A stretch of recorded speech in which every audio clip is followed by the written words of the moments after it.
Just want to step over here, sir, right at the end of the counter here. All right, sir, you can step on up to the table for me. Is that everything from your cell you have in your hands? Yeah. If you just want to go ahead and place it at the end of the bench for me there. I have a few forms I need to go over with you here today. This form is stating that everything that you just put on the table that you brought back from your cell. Does that look accurate? Yes. Here is all your personal property form. In this bag is all your personal property that you came to jail with. So we'll go through that here and make sure everything is accurate, and then you got all your property back. And the final form in here is, it looks like the cash that you came into the jail with. We do not give you cash back when you leave today. We will actually issue you a check you can take with you. What if I don't have a bank account?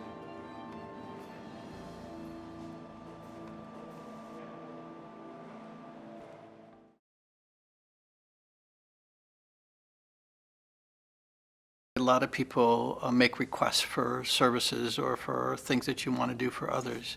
But this one struck me, and I'll tell you why it struck me. There's a couple of things in my past that really made me want to rethink this in a positive way. The first one dealt when I was a professor at the University of Findlay. And I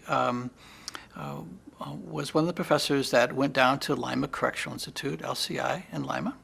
And at that time, this was in the late 1990s, and they had this program where you go into the prison and you provide classes for credit, and the inmates were able to get a degree, that sort of thing. So, but we had to go through training. And the training ahead of time said one thing that stuck in my mind. If the people in your class, these inmates, give you anything, do not take it.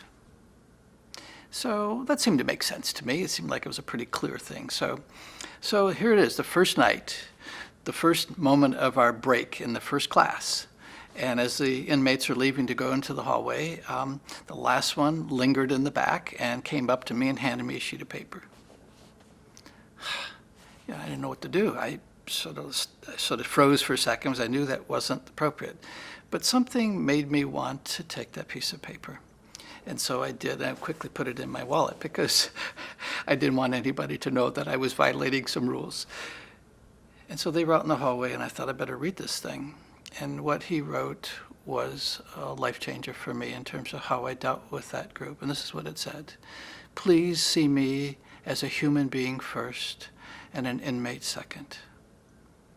And that just struck me. It struck me in so many ways, just like, yeah, I can't forget. These are, people who've made bad choices, or these are people who have done some things wrong, but they're still human beings.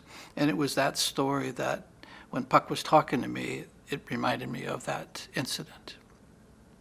And then the second thing was a book that I read, and I think it was 2001. And it was a story written by Studs Terkel. And he's written a lot of books, but this one was titled Hope Dies Last. And it was sort of an idea of that, we can lose a lot of things. We can lose relationships, we can lose physical things, we can lose lots of stuff. But hope is what we have to hold on to. And that's what I thought about, and also when I thought about these prisoners. They are in a position in their life where hope really is an important piece. And when Stan and Puck talked about what they offer these people who are coming out, is the idea that nothing is hopeless. You still have hope as long as you're willing to reach out for help, as long as you're willing to put the past in the past, as long as you're willing to take those baby steps, you always will have hope. And so that was the second thing that struck me. So it really was kind of a neat thinking for me to kind of, okay, what can I do then for this? And so then I started on the board, and now I'm part of the group, and it's been a marvelous idea. It's been a marvelous experience so far, and we've begun to see some results already. Mentors are a vital part of Welcome to New Life. The work that we do couldn't be done without them. And so right now, and possibly for a long time, we will need mentors, both men and women. This is for adults in the criminal justice system.